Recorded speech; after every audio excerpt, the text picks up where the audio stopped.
कपिलवस्तुको रनगाई थारू समुदायको बाहुल्यता रहेको किसानहरूको बस्ती हो। पछिल्ला दिनहरूमा यहाँ अन्य समुदायका मानिसहरू पनि सराबरी भएका छन्। अलि पहिलेदेखि बस्न थालेका पहाडी समुदायका मानिसहरू त थारू समुदायका मानिससँग भेट हुँदा उनीहरूकै भाषामा मज्जाले गफिन्छन्। क्या हालचाल भाइ आफ्नै? बढ़िया बा। बढ़िया बा। अपन सब ठिकै बा। यो समय यसै बा, गर्मी भाइ। 30 वर्ष अघि अर्घाखाँचीबाट कपिलवस्तु झरेका नेत्रप्रसाद भट्टराईलाई थारू भाषा बोल्न कुनै समस्या छैन। मानिसहरू नजिक हुने रहेछन्, मेलापात र अर्मपर्मको लहरो समातेर। अब चाहिँ काममा जाने, अब काम किसानी काम जाने, कहिले कुलाइ गर्न चाहिँ समूहमा गर्ने, अब कुलाइ खन्न थाली जाने, काममा बाटाघाटा भए अब उहाँहरूसित घोलमेल हुने। अब पहिला हाम्रो चाहिँ बस्ती पाडी हाम्रो बहुत कम थियो। हामी चाहिँ आउँदा 1-2 घर थियो। त्यसले गोलमेलले गर्दाखेरि मेरो चाहिँ भाषा उहाँहरूलाई, म आफ्नो भाषा बोल्छु भन्दा नि उहाँहरूको भाषा चाहिँ आउँछ। दुई समुदायलाई कामले नजिक बनाएको थियो। अझ सम्बन्धलाई कसिलो बनायो सहकारीको धागोले, जहाँ नियमित भेटघाट हुन थाल्यो, छलफल र बहस हुन थाले। अनि मन माझामाझ गर्ने थलो पनि बन्यो सहकारी। स्थानीय शम्भु थारू र चुडामणि दर्जीलाई नजिक बनायो त्यही सहकारीकै आँगनले। हमन के ये थारू पहाड़िया कहले कुछ भेदभाव नहीं कही के हमरे सारा थारू पहाड़िया मिल के एकजुट होके हर काम हर चीज में, कहीं मोड़ी पड़ी हो, कहीं कुछ हो, भोज भटेरो में हर चीज में सहकारी आयल। सहकारी हमन के लिए बहुत बढ़िया काम कैले बा। तपाईका पहाड़िया साथीहरू एकदम नजिकका साथीहरू छन्? छन् एकदम नजिकका पनि छन्, साथ दिन्छन्। हमरन के कुल 60 मिनट हमरे भी साथ देथे ओनहन से आदान प्रदान सहयोग साथ सब कुछ होइट। अहिले जति यहाँ पहाडिया घरहरू छन् त्यति पहिला थिएनन्। पहिला थारू समुदाय नै थियो, उहाँहरूसँगै घलमुल भइयो, बसियो, खाइयो, उठ्यो, सँगै खेलियो हैन। त्यो गर्दा राम्रो आउँछ थारू भाषा सर मलाई। अनि सहकारीमा हुने बैठकहरूमा चाहिँ तपाईहरु कुन भाषामा बोल्नुहुन्छ धेरै जसो? धेरै जस्तो हामी दुईटै भाषा बोल्छौँ, थारू भाषा नि बोल्छौँ र अनि पहाडिया भाषा नि बोल्छौँ हामी। सहकारीले दुई समुदायको बीचमा पुलको काम गरेको छ। त्यही पुलबाट थारू र पहाडी समुदायका सुख दुःख ओहोर दोहोर गर्छन्। 47 वर्षकी दुर्गा अधिकारीको अनुभवले पनि यस्तै भन्छ। पहिला त हाम्रो थारू समुदायसँग त हाम्रो खासै त्यति हामी नजिक थिएनौँ के सर। अब जस्तै बिहा भोज मर्दा पर्दा पनि अहिले हामी एकदम अब थारूहरूको घरमा मर्दा पर्दा पनि हामी सहकारी मार्फत हामी एकैछिनको लागि जान्छौँ हैन। अनि उहाँहरूलाई सान्त्वना दिन्छौँ। अनि उहाँहरू पनि हाम्रो लागि केही काम पर्दाखेरि उहाँहरूले पनि सहयोग गर्नुहुन्छ, अनि हामीले पनि सहयोग गर्छौँ के सर उहाँहरूलाई। यही सहकारी हाम्रो 2064 सालमा स्थापना भएदेखि नै हामी थारू समुदायसँग बढी हेलमेल भएका छौँ।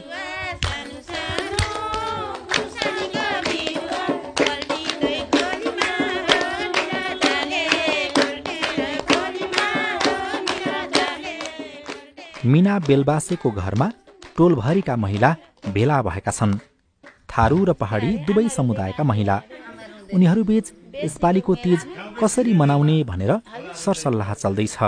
त्यही सल्लाहकै बीचमा महिलाहरूले तीजको भाकामा गाउने र नाच्ने अभ्यास गर्न थाले। सनित्री थारूले पनि स्वर मिसाउनुभयो।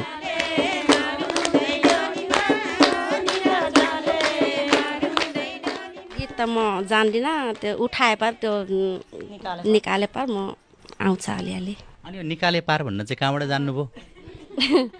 अब त्यो एउटा मेन हुन्छ नि गीत गिडाउनीले, अनि गीत निकालेपछि त आइन्छ, आफू जान्दिनँ फेरि निकाल्न। यो त निकाले पार भनेर त पहाडीको समुदायहरूले भन्छन् नि त हैन? कहाँबाट जान्नुभयो?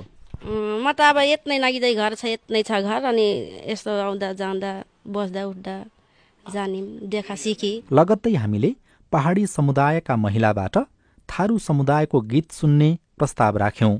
मीना बेलबासे र अरू महिलाहरू भाका छोप्न तयार भए।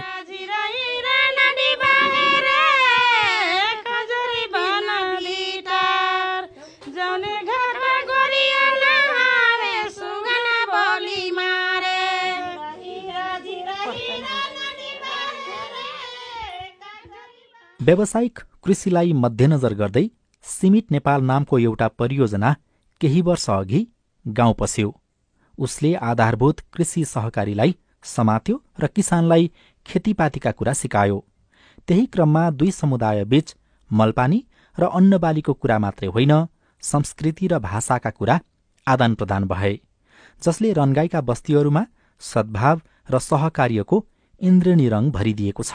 स्थानीय शिक्षक तोलेश्वर थारू। पहिला सहकारी थिएन, अनि सहकारी भएपछि अब विभिन्न गाउँ गाउँमा टोल टोलमा गएर यो समूह गठन गरियो र कुनै टोलमा अब थारू समुदाय, कुनै टोलमा पहाडिया समुदाय सबै एकीकृत गरेर यो सहकारीमा एकबद्ध गराइयो र गराइसकेपछि तालिम गोष्ठी तमाम किसिमका अब सेमिनारहरू अनि प्रत्येक महिना मिटिङका कुराहरू भए। त्यो गर्दाखेरि सबै एक आपसमा घुलमिल भएर त्यो बोल्ने शैलीसित लिएर काम गर्ने शैली पनि राम्रो, कुनै पनि राम्रो काम छ भने त्यसलाई अपनत्व गरेर गर्दाखेरि धेरै नै सजिलो भयो। अब यहाँ हेर्ने हो भने हरेक कुरामा, जस्तै व्रतबन्ध मर्दा पर्दा पनि उहाँहरूको काम पर्यो भने थारू समुदाय पनि घरमै जाने र थारूहरूको केही कार्यक्रम पर्यो अथवा मर्दा पर्दा पनि उहाँहरू आउनुहुन्छ। एकदम घुलमिल दाइ भाइको चारा को सम्बन्ध चाहिँ छ। झण्डै 5,000 जनसङ्ख्या रहेको बुद्धभूमि 3 रनगाईमा आधा जति थारू समुदायको बसोबास छ। वडा अध्यक्ष गोविन्द प्रसाद आचार्य पनि सहकारीको माध्यमबाट दुई समुदाय बीचको सम्बन्ध झनै प्रगाढ बनेको बताउनुहुन्छ। थारू पहाडिया समुदाय मिलेर बसेको समुदाय भएको कारणले गर्दा यहाँको सहकारीले चाहिँ करिब यहाँका सबै घरधुरीलाई समेटेको छ, यो आधारभूत सहकारीले, जसले गर्दा यहाँ थारू पहाडियाहरूको बिचको चाहिँ कोर्डिनेसन राम्रो छ। सहकारीको कारणले गर्दा यहाँका चाहिँ सानातिना समस्याहरू, जुन एउटा मनमुटाव हुने कुराहरू अथवा कुनै खालको भावनात्मक कुराहरू जुन छन्, ती कुराहरू चाहिँ एक जोडेको छ र एउटै साझा संस्थाको रूपमा सहकारीले चाहिँ यहाँको समुदायलाई बाँधेको छ। देशभर रहेका झण्डै 31,000 सहकारी मध्ये आधा जतिको अवस्था खासै राम्रो छैन। तर रनगाईको आधारभूत कृषि सहकारी स्थानीय किसानलाई खेतीपाती र प्रविधि सिकाउने थलो मात्रै बनेको छैन, थारू र पहाडी समुदाय बीचको सुमधुर सम्बन्धको आधार पनि बनेको छ।